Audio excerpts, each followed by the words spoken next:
Hey everyone, my name is Ben Aldridge, and today I'm going to be talking to you about my favourite philosophy, Stoicism.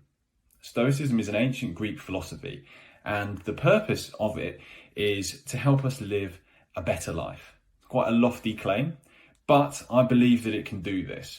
I've been using Stoicism in my life for a couple of years now, and it's been incredible. It helps me to deal with severe and debilitating anxiety, and it's taught me a load of tools and tricks that I can use to face adversity when it comes up. And Stoicism is really like an operating system. You can use it to interact with all the things that happen to you. And in a way, you could see it like a lens through which you view the world. So it's a philosophy, not a religion.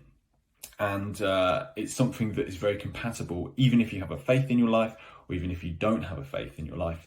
Stoicism is something that you can use to think about how you respond and deal with everything that crops up. So, Stoic philosophy, one of the key concepts that I feel is absolutely essential to Stoicism is the concept of control. And control is a big deal in Stoicism. The Stoics claim that we are very dissatisfied because our expectations of reality are very different from reality itself. We think we have more control than we actually do. And the Stoics claim and think that the majority of things are outside of our control. But what we can control is how we respond to those things. So Epictetus was a very famous Stoic, and he has a brilliant quote. It's not what happens to you that matters, but how you respond to it. So if you face a challenge or an obstacle in life, it doesn't ultimately matter what that is, but what is important is how you respond to that.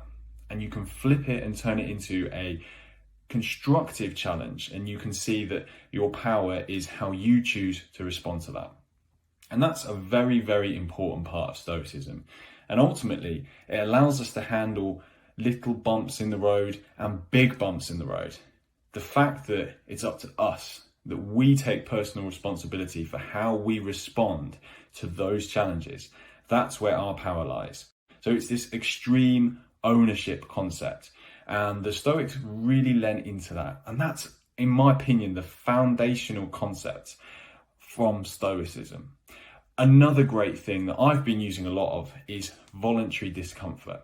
And in Stoicism, the Stoics used to deliberately push themselves out of their comfort zones in order to build mental resilience. They were experts on resilience.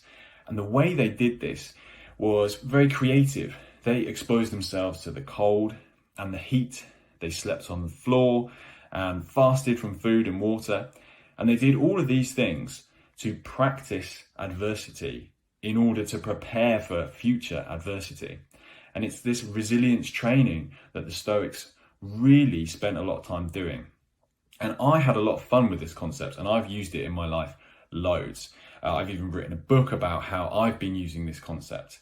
And every time we step outside of our comfort zones, every time we face a little challenge and we expose ourselves to a small or a large amount of discomfort, we're becoming stronger human beings. We're becoming more confident human beings. And actually, this concept is extremely helpful, and we can have a lot of fun with it. And the Stoics had a lot of fun with it. They were very creative. So these are the two concepts that I think within Stoicism can make a huge difference to day-to-day life and different things that crop up along the way. We can focus on how we respond to these challenges, and we can also train our minds to deal with adversity and challenges by deliberately stepping outside of our comfort zones. So Epictetus has another great quote, which is, "Don't explain your philosophy, embody it." And I love that because Stoicism is very practical. It's probably the most pragmatic philosophy that I've encountered because it really encourages you to get out there and test out these ideas.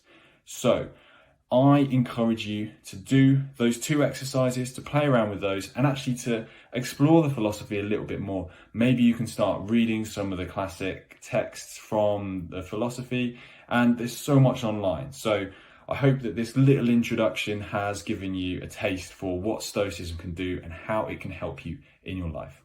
Thank you for listening.